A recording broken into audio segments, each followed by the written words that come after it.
Hey everyone, this past week I read Boy Snowbird by Helen Oyeyemi and it was absolutely fantastic.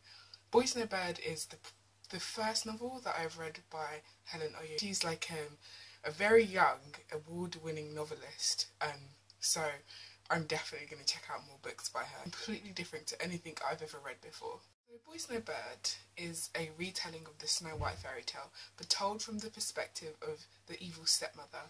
It's about a girl called Boy who runs away from her home in New York because she has a horrible, completely abusive stepfather. So Boy runs away from home, gets on a coach and gets off at the last stop, which is Flax Hill in the kind of New England area of the US. And there she starts a new life for herself and she meets a man called Arturo, and from there she kind of starts a relationship with him and gets to know his daughter called Snow.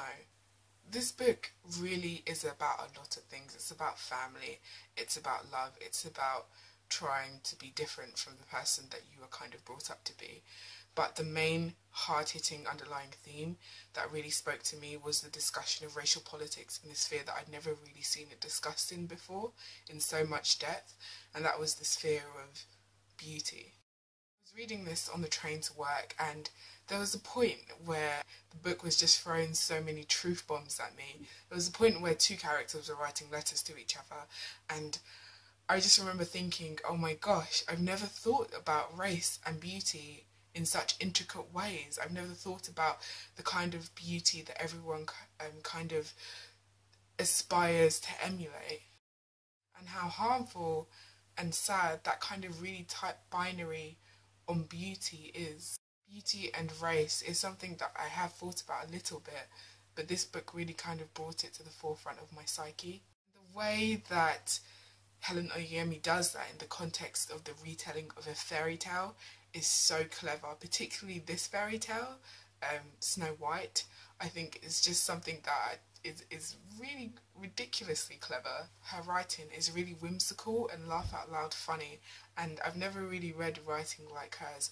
It's definitely something that you kind of really have to pay attention to, and not necessarily because it's not accessible, because it is, but she has a way of writing that kind of laces meanings and moments into kind of tight sentences, so if you're not paying attention you might kind of miss it, which I did. There were a few times when I had to go back and read what actually happened to kind of understand what was happening at that moment.